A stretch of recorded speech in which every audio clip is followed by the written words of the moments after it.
이것도 못 알아들으면 Go Windows! 세 번째 문제 보도록 하겠습니다. 교육청 기출 문제 맞고요. 좀 어렵습니다. 어려운데요. 일단 좀 상황들을 좀 보면서 볼게요. 쌤이 항상 강조해서 얘기하지만 우리가 어떤 여러 가지 조건들이 주어지게 되면 그 조건을 잘게 씹어보고 어떤 조건을 어디에다 적용해서 어떠한 생각의 흐름을 가지고 설계를 할지를 항상 고민하라고 했었던 거 기억나죠? 자, 그래서 지금 두 개의 2차식, fx의 개수, 최고차의 개수가 2차식이라는 것도 줬고요. 2라고 줬고요. 그거를 지금 x 빼기 2, x 빼기 3 두 개로 나누었을 때 각각의 목과 나머지를 지금 정해서 줬습니다. 자, 그런 상황인데 지금 얘는 결국에 지금 잘 살펴보면 가조건에서는 f에다 3만 넣으면 되는 거고요. f에 3으로 나눴을 때 나눠 떨어지는 값이 있으니까 가조건은 좀 식을 통해서 힌트를 얻기가 쉽게 생겼죠. 근데 나를 보세요. Q1하고 Q2라고 돼 있는데 Q1은 2로 나누니까 이거는 바로 나머지가 적용 가능할 거예요. 얘를 R1이라고 잡을 수 있겠네요. 그러면. 근데 Q2는 어떻게 하죠? Q2에다 2를 넣으면 몫이 살아남는 것뿐만이 아니라 나머지가 생성돼 버리죠. 그러니까 이거를 Q2의 2를 다른 식으로 바꿀 방법이 없어요.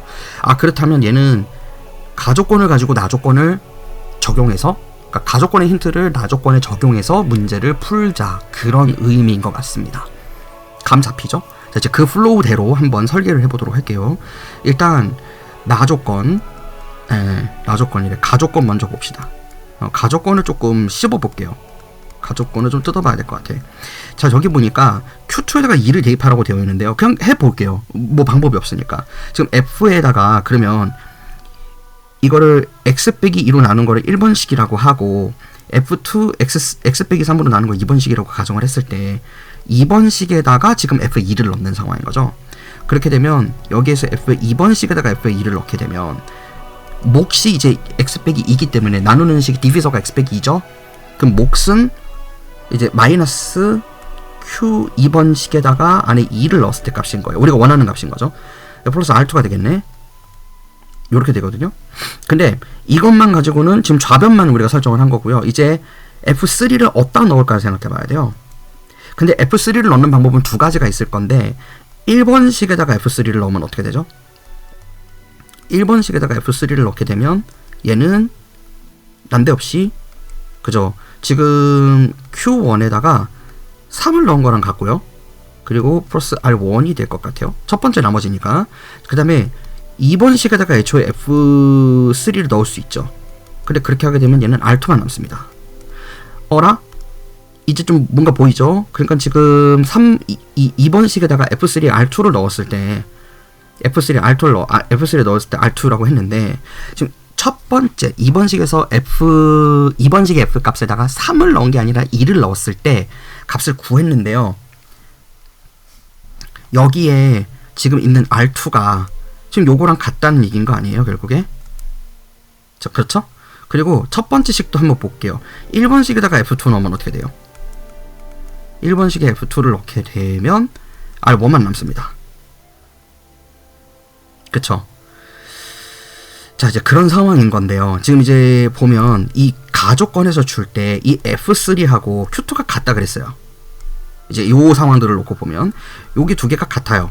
그러니까 지금 2번식에 F에다가 3을 넣었을 때를 R2를 Q2, 2에다가 집어넣을 수 있는 거죠. 여기가 R2로 바뀔 수 있는 거죠. 그러면 지금 맞죠? 가조건에서 준 게 그거니까요.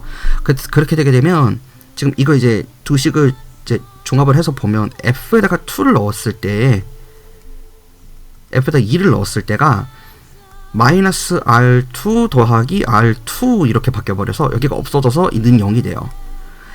그러니까 가조건에서 우리가 지금 첫 번째 알 수 있는 거는 F에다가 2를 넣었을 때가 0이다 이런 거죠. 근데 F에 2를 넣었을 때는 R1 아니었어요? 여기 있는데요, 왼쪽에. 그죠? R1이 0이에요. 그러니까 첫 번째 식은 나머지가 없다.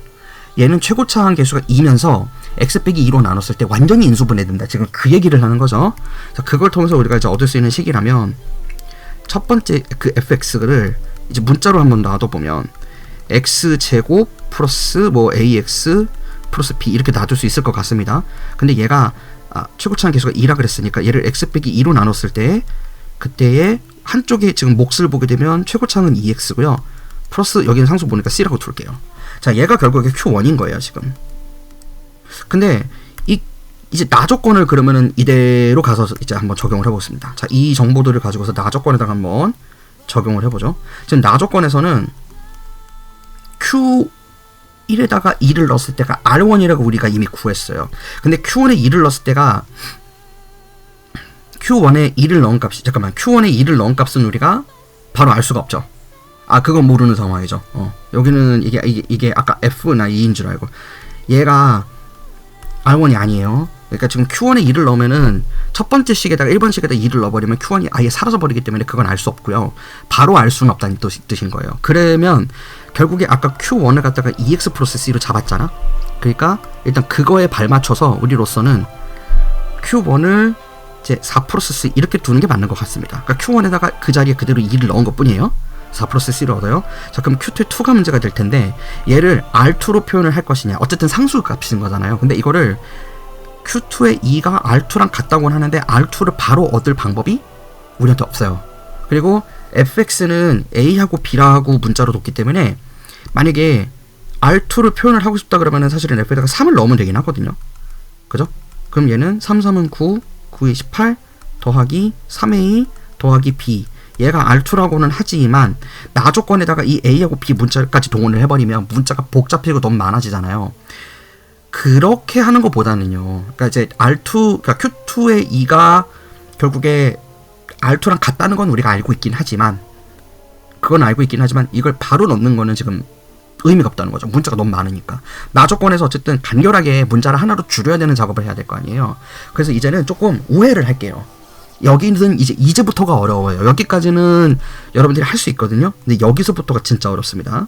자, 이 나 조건에다가 이제 뭐를 대입해야 되느냐면, 이 Q2의 이 값을 알려면, Q2의 이 값을 알아낼 수 있는 방법 또 다른 게 뭐가 있냐면, F에다가 2를 넣었을 때는 분명히 그게 0인 거를 아까 얻어냈었죠, 맨 처음에. 그러니까 지금 그거는 이용할 수는 없는데, 다만, Q1하고 Q2 사이의 관계를 성립시킬 수가 있거든요.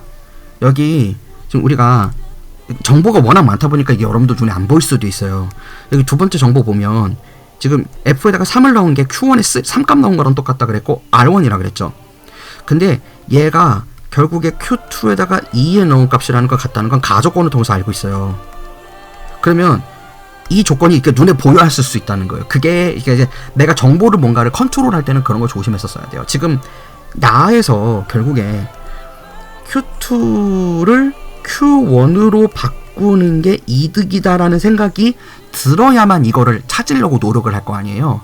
F로 바로 표현하거나 R2로 바로 표현하는 거는 조금 어폐가 있다. 왜냐면 F는 우리가 직접 구해야 되는 2차 다항식인 것이고, 그게 R2랑 관련성이 있기 때문에 결국 R2를 구한다는 건 F를 구한다는 말이고요. F를 구하려면 Q2를 알아야 돼요. 근데 Q2를 알기 위해서 F를 쓰겠다고요? 말이 안 되죠. 그러니까 최종적으로 구하고 싶은 건 F야. 그 Q2로 구해야 돼요. 근데 그 Q2를 F로 구하겠다. 이게 논리적으로 말이 안 맞잖아. 그래서 그거보다는 우회해서 Q1을 문자로 뒀으니 그거를 갖고 이용하겠다, 이 뜻이라고요. 논리 구조 잘 파악하세요. 지금 보라색으로 박스 쳐놓은 거 이용해서 그대로 하면 돼요. 그러니까 종합을 해보면 1번식에다가 F를 3을 넣었을 때가 분명히 우리가 Q1에 3이다. 그리고 플러스 R1이다. 근데 R1은 0으로 날아간 거 확인했어요. 이것 때문에 그런 거예요. 근데 얘가 결국엔 누구하고 같아요? Q2에 2랑 같죠? 그게 가조건에서 얻은 거죠. 그죠? 그렇다면 Q2에 2를 갖다가 Q1에 3로 바꿔서 쓸 수 있겠네. 그래서 결론적으로 이 둘이 같다는 걸 알 수 있어요. 근데 우리가 이미 자 이제 그래서 다단계로 갈 건데요.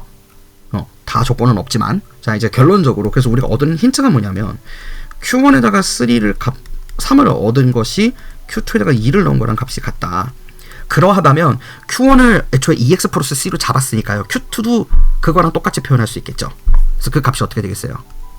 는 EX 플러스 C 값에다가 EX 플러스 C에다가 X자리 3만 넣으면 되는 거니까 6 플러스 C구나. 그렇죠? 그래서 결론적으로 이제 우리가 어떤 걸 알 수 있냐면, Q1에다가 2를 넣은 거하고 Q2에다가 2를 넣은 거, 이거가 4 플러스 C 플러스 6 플러스 C라는 걸 알 수 있어요. 너무 싫어요, 쌤. 지금 이렇게 그런 아우성이 바로 들려요. 여러분들의 목소리가 바로 들린다고. 아우. 근데 이런 것들을 생각하는 힘을 기르지 않으면 여러분들이 수능 어떻게 대비하려고요? 이거보다 더 복잡한 함수의 극한 같은 개념을 어떻게 받아들이려고 하면서 느는 거예요. 여러분들 1년 하루 안에 지나갈 때마다 여러분들의 전전주어 피질은 엄청나게 빠르게 성장하거든요. 실질적으로. 지금 여러분들 뇌가 50% 컸어요. 50%는 좀 너무하고 65% 정도 컸다고 보고요. 생물학적으로 30%의 뇌가 아직 크게 남아있어요. 그때 머리를 잘 쓰고 학습하는 걸 해놔야 나중에 여러분들이 성인이 돼서 뇌를 잘 쓰는 겁니다. 실제로 그래요. 다 학계 논문에 발표된 것들이니까 믿으셔도 돼요. 자, 그러니까 머리를 잘 써야 된다고. 그러니까 잘 들으시라고요. 자, C가 결국에 얼마가 돼요? C가 지금 마이너스 4가 되나요? 그러면 4가 플러스 4가 되는구나. 10을 넘기니까. 오케이. 자, C가 4예요. 그러면 얘는 QX가 2X, Q1X가 2X 플러스 4인 걸 알 수 있어요. Q1이 그렇다는 거죠. 그러면은 fx를 자동적으로 구한 셈이 되네요. fx는 1번식을 동원을 하면 x 빼기 2로 나눴을 때 몫이 2x 플러스 4고 나머지는 없다. r1이 0인 거 확인했으니까요. 자, 여기에다가 이제 5만 대입하면 돼요. 5만 대입하면 답이 나오겠네요. 그래서 f에 5를 넣으면 첫 번째 인수는 3이 나올 거고요. 곱하기 두 번째 인수는 5, 2, 10에 14를 곱하게 되어 있으니까 곱해보면 42가 나오는 걸 알 수 있습니다. 그래서 2번이 답이고요. 어려운 문제는 맞습니다. 그러니까 단계를 해석하는 방법을 알매도 불구하고 최종적으로 이게 누구를 문자로 둬서 fx를 구할지가 막막해서 풀리지 않는 문제라고 봐야 돼요. 혹시 다른 형태의 풀이법이 있다면 댓글에 알려주세요. 여러분들의 풀이법도 궁금하긴 합니다. 그 댓글로 선생님이랑 소통 많이 할 수 있거든요. 그리고 그 커뮤니티 채널도 좀 열어보고 할 거고요. 채널을 조금 단장을 할 건데 그거는 시험 주간에 한번 해보도록 하겠습니다. 지금 너무 바빠가지고 쌤이 영상 계속 찍어야 돼서 그렇게 해보도록 할게요. 오케이, 수고하셨고요. 다음 영상에 또 뵙도록 하죠. 빠이.